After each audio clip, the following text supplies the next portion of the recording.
Gati.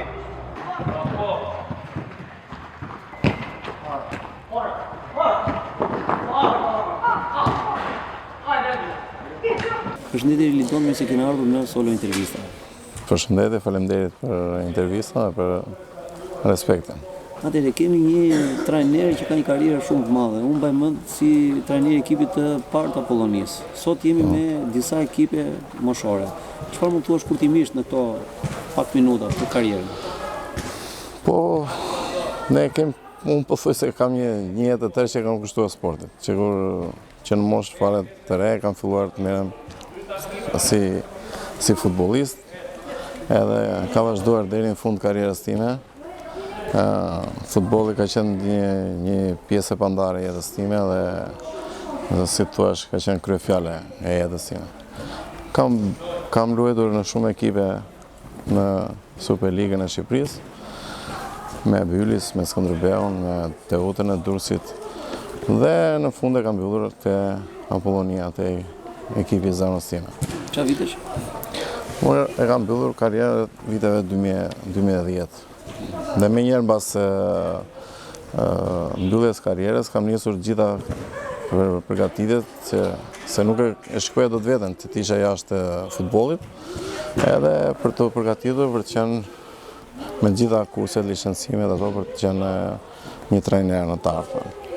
Mu dha mundësia, punoj 2 vite mbrapa te ekipi i Bylisit si zëvendës trajner, ku kam fituar një goxha eksperiencë, kam punuar me trajner shumë të mirë, me eksperiencë, si ka qenë Miljevski, një trajner trajneri kombëtarës Maqedonisë, Naxhishen Soi, që ka qenë trajner shumë i përgatitur, Agim Canaj, një nga trajnerët më të mirë në Shqipëri.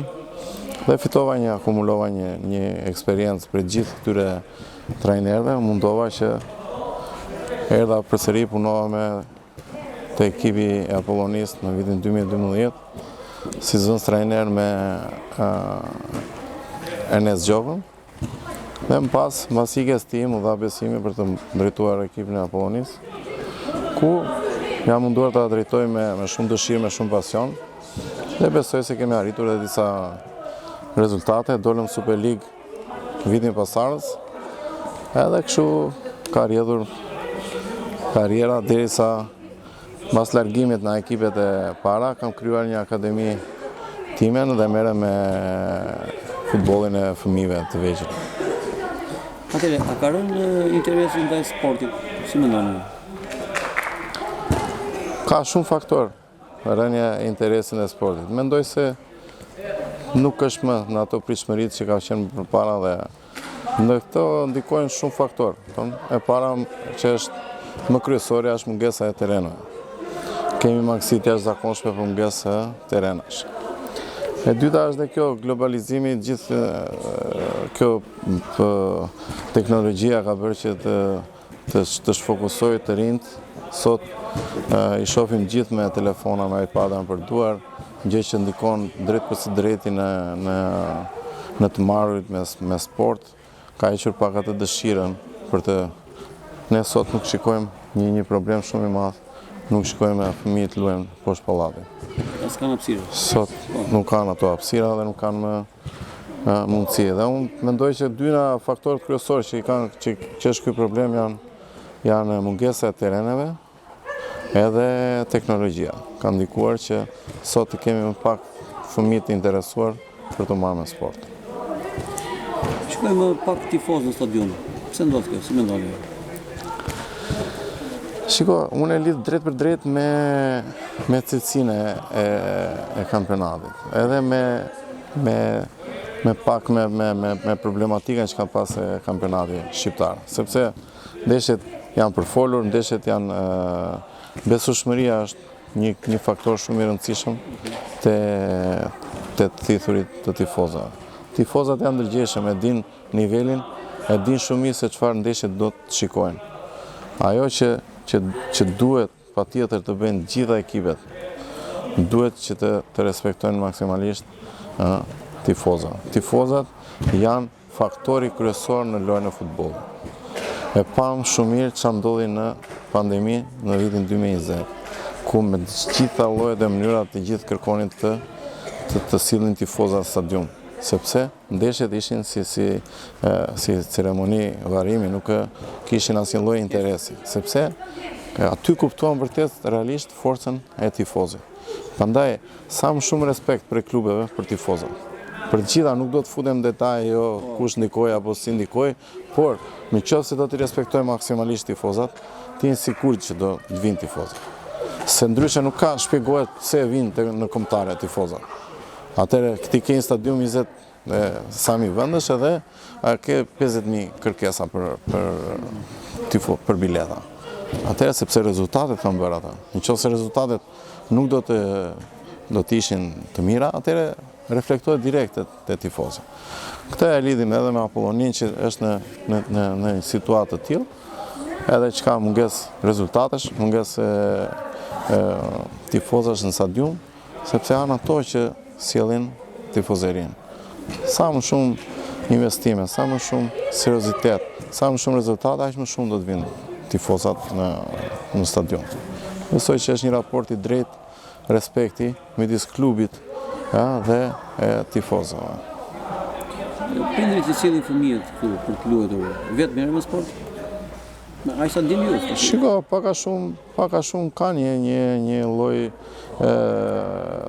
më përpara do janë marrë në gjatë, sepse them kur ishim në kohën tonë, kur kam qenë unë fëmijë, gati 90% e djemve merreshin me futboll deri te 30, edhe deri diku ajo kanë ngelur ajo dëshira, pasioni, por prindit janë e shohin dhe këtë dëmin që ka bërë kjo teknologjia dhe i shtyn drejt sportit fëmijët. I shtyn edhe unë them që duhet i shtyn dhe vazhdojnë të shtyn sepse sporti është një mirë e jashtëzakonshme. Qoftë për shëndetin e tyre, që është parësore, po edhe për pjesën tjetër të socializimit, pjesën e vetbesimit. Fëmijët kur merren me sport e krijojnë një vetbesime, janë të gatshëm për të përballur me sfidat me shoqërinë. Veç të mira ka të marrët me sport. S'ka lidhje me futboll, basketboll, voleboll, s'ka lidhje, por të marrët me sport gjithçka është shumë pozitive. Si ndihmon ekipin puna në grup? Puna në grup, sidomos puna që sportet që jemi neve që punojmë në grup, e ndihmon shumë sepse i krijon një atmosferë të mirë dhe ata mësojnë që të respektojnë njëri tjetrin, të japin gjithçka kur janë me njëri tjetrin dhe kjo bën që edhe ekipi pastaj të krijojë një frymë të mirë për të bashkëpunuar sa më mirë në grup. Kjo është ajo gjëja që fitojnë ata më shumë se të gjitha gjërat kur merren në një sport kolektiv. Se ata vinë bashkë, rinë bashkë, gëzojnë bashkë, hidhrohen bashkë kur u mbasin e këtone dhe kjo bën që ata të rriten së bashku dhe kjo është ajo që i bën më mirë atyre. Se dhe nga, si të thuash, humbjet, se në moshën e këtyre nuk është se kanë humbjet, sepse ato, unë them gjithmonë fëmijëve që ne nuk humbasim kur. Neve o fitojmë, o mësojmë. Se dhe kur humbasim, mësojmë diçka që çfarë nuk shkoj apo si shkoj. Kështu që kjo është parimi kryesor, nuk është se ka hume, rezultati kalon gjithmonë plan dytë me fëmijët. Në plan të parë është diçka tjetër, është mësojmë ata, të edukojmë, të afrojmë, të kenë dëshirë të merren me këtë punë. Rezultati vlen te ekipi parë, kur jeni në ekip parë, aty duhet rezultati. Te gjithë grup moshave është vetëm parimi si t'i edukojmë, si t'i përmirësojmë, si t'i kthejmë që të vazhdojnë të merren me këtë sport, sepse shoh shpesh herë qoftë edhe me kolegët e mi që bëhen çik të i rëmben ajo pjesa e rezultatit dhe bëhen çik agresiv për të qenë, sepse fitoria akoma mirë se të vi, por pak më mbrapa, sepse fillimisht janë këto gjëra që janë më të rëndësishme. Mendoj unë. Po tek ju kombëtarë për shembull, pse nuk tolerohet po kemi një humbje apo një barazim që duhet të jetë shumë i rëndësishëm. Pse? Sepse sapo ti shkon në ekip parë, aty pastaj aty rezultatet kalojnë plan parë. Edhe pjesa tjetër është në plan dytë, sepse aty ti je i varur drejt për drejt për rezultatet. Qoftë ecuria e një lojtari, sa më mirë të bëj, do të marri një feedback mbrapsht, do të marri një të mirë për karrierën e vet. Qoftë lojtari, trajneri apo dhe të gjithë tifozët kënaqësinë e tyre për të qenë sa më lart. Pra kur ne kalojmë në ekip parë, aty kalon rezultati parësor. Dhe pjesa tjetër, grupi punon gjithë për rezultatin. Kurse me fëmijët, ne punojmë të gjithë që të shkojmë aty në ekip parë. Dhe nuk kemi rezultatin parësor, kemi rezultat të rritemi, tonë që të vëmë aty. Kurse kur vete me kombëtare nuk do të dinë ata tifozat si do luash, qysh do luash, nga do luash. Ata duan fitoren, kaq. Po more fitoren, jo okay. Nëse me gjysmë goli, po aty është gjithçka. E rëndësishme aty kalon me një rezultati parësor. Sepse të gjithë aty në ekip pa nuk kam pjesë, kurse me moshat ti do të rritesh që të shkosh atje sa më përgatitur, sa më mirë. Atëherë kemi ekipe moshore kampionatet, këtyre ekipeve? Po, ka edhe një organizim shumë i mirë, është i federatës, ka kampionate për çdo grup mosh. Ne kemi të gjitha ekipet e akademisë sonë në kampionat që nga U7 deri te U13 dhe zhvillojnë kampionate rregullt, pavarësisht se janë disa problematika, sidomos për fushat, për këto gjërat që kemi deficitar për pjesën e infrastrukturës, sepse, themi ne që hajde t'i afrojmë të rinjve, të heqi telefonin, të heqi iPadin, por hajde jepi alternativën, se ai si ta heqi telefonin.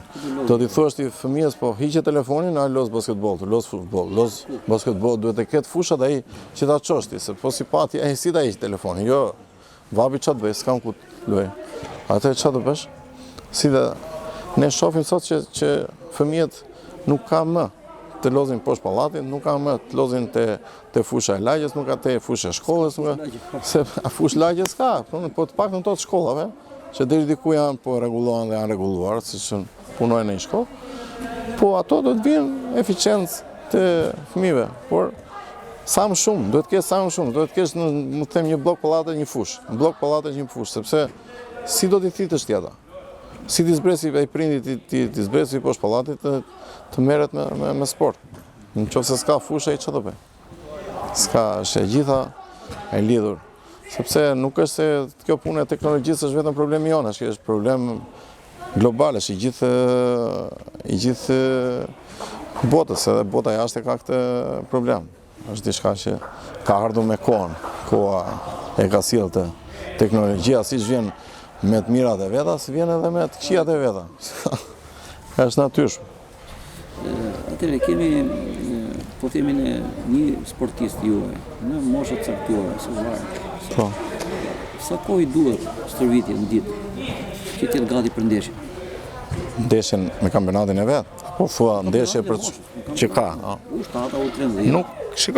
Nuk është se neve deri në moshën 13 vjeç që neve i trajnojmë tani fëmijët, neve thjesht jemi edukues, ne përmirësojmë.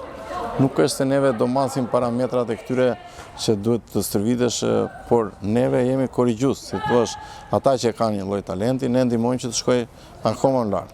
Ndeshjet për ata janë si tip testimesh, mini teste që por nuk janë provime që të vendosin ato fatet e tyre.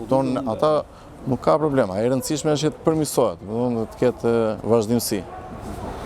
Kjo është kurse kur rritet, po them mosha, shkon moshën 17-18 vjeçare, aty pastaj fillojnë edhe dalin në paqe ti këto një stërvitje shumë profesionale, shumë detajuar dhe shumë kompakte për t'i qenë sa më afër se je gati duke bërë hapin përfundimtar drejt ekipit parë, ku është maja deri aty dhe pastaj fillosh kalon profesionist. Kështu që në këto mosha është vetëm thjesht përmirësim, zhvillim, duke dhënë dëshirën që të vazhdoj të merret, sepse ndonjëherë këmbgulja e madhe të duket sikur po e fut aty në brendësi, po thjesht po e largon, sepse ai mërzitet se ka dhe moshën e vet, do dhe të luajë, do dhe të argëtohet, nuk do thjesht vetëm atë rezultatin Po se në mënë fëmijët, pak të këta që keni ju, se disiplina kuptohet, që është vjesh do ditë, pas të vitjet. Në mësime, si planifikon ai fëmijë? Unë mendoj që i ndihmon shumë sepse rregulli këtu, disiplina të jetuarit në një komunitet, të jetuarit me shokun, duke respektuar, të jetuarit në grup, të ndihmon ty që të nesër të fokusohesh, të jesh më i fokusuar, të kesh me vetbesim, të kesh edhe dëshirë për të marrë me mësim. Jo që ne kemi edhe këne kërkesat tona që ne gjithmonë jo themi që deri në këtë moshë janë primare për mësimet për neve dhe pastaj janë pjesa tjetër e sportit. Kështu që kërkemi gjithmonë ato kërkesat tona dhe gjithmonë ja kërkojmë në çdo moment atyre që mësimet duhet të jenë parsorë. Mësimet janë ato që do të pastaj edhe sporti, sepse sporti gjithmonë nuk duhet i lëmë hapur janë këtë pjesën e mësimeve. Si përgatit një trajner lojtarët në ana psikologjike apo individ caktuar? Po neve sigurisht puna psikologjike është shumë e rëndësishme në të marrë me futboll, sepse që nga moshë e vogël deri te në moshë të madhe. E para është që duhet punojnë me aspektin e vetbesimit të fëmijës, sepse sa më vetbesim të krijojë fëmia, aq më mirë do të sillet edhe edhe në trajnim, po edhe në vazhdimsinë e tij duke marrë me sport. Dhe kjo është shumë e rëndësishme ana psikologjike. Ne punojmë për ata që ata të kenë një anë psikologjike të fortë, që të mos kenë ankthje apo të kenë frikë prej të luajturit futboll. Mos kenë frikë sepse mund të bëjnë një gabim, apo mos kenë frikë sepse mund të godasin një topin jashtë, por që të jenë gjithmonë kërkues. Mund të gabosh, po mund të vazhdosh, përmirësohesh. Gaboj e i lirë, por përmirësohu. Sepse vetëm kështu mund të rritesh e të krijosh atë vetbesimin tënd. Nuk mundet të ti trajtojnë në çdo gabim të tyre duke u qerë, duke e bërtitur, sepse ata janë fëmijë, po gabojnë ata që janë profesionistë, sot jo më këta që janë duke u rritur, duke mësuar. Por prandaj thashë, ne gjithmonë duke kultivuar ata besimin edhe nga ana psikologjike që të jenë të fortë që pas çdo gabimi të ngrihen përsëri, të vazhdojë përsëri përpara. Kjo është ajo motoa jonë dhe kështu i edukojmë fëmijët tanë. Keni një mesazh i ridon për prindërit, për sportdashtit në lidhje me sportin? Po patjetër. Një mesazh im është që merru me sport, me çdo lloj sporti, por në rastin konkret ne merrem me futboll, sepse futbolli përveç se edukon, është shumë pozitiv për pjesën e shëndetit të fëmijës, të marrit me sport. Nga ana sociale, bën një fëmijë shumë social, sepse ai këtu mësohet të punojë në grup, mësohet të respektojë tjetrin, mësohet të bashkëpunojë me tjetrin, mësohet se si të gëzojë në një fitore, mësohet se si të jetë ngushëllojë shokët në një humbje. Dhe këto të gjitha janë ato që të rrisin edhe nga ana sociale, të krijojnë vetbesimin e të japin besim pastaj edhe në jetën në tërësi, jo vetëm sport. Të bëjnë të fortë që të jesh i gatshëm të përballosh edhe sfida të tjera të jetës. Dhe mendoj që ky është mesazhi që prindrit sa më shumë sport dhe sa më pak teknologji. Teknologjia, siç ka ardhur me gjithë fëmijët e veta, ka ardhur me të këqijat e veta, sidomos për fëmijët deri në moshën 15 vjeç, më shumë bën dëm se sa bën mirë. Kështu që mbajini larg prej teknologjisë edhe sa më shumë sport. Ky është mendoj që mesazhi më i mirë. Shumë bukur. Atëherë falenderoj dhe uroj suksese në punën tuaj. Falenderoj dhe unë dhe të uroj suksese në punën tënde.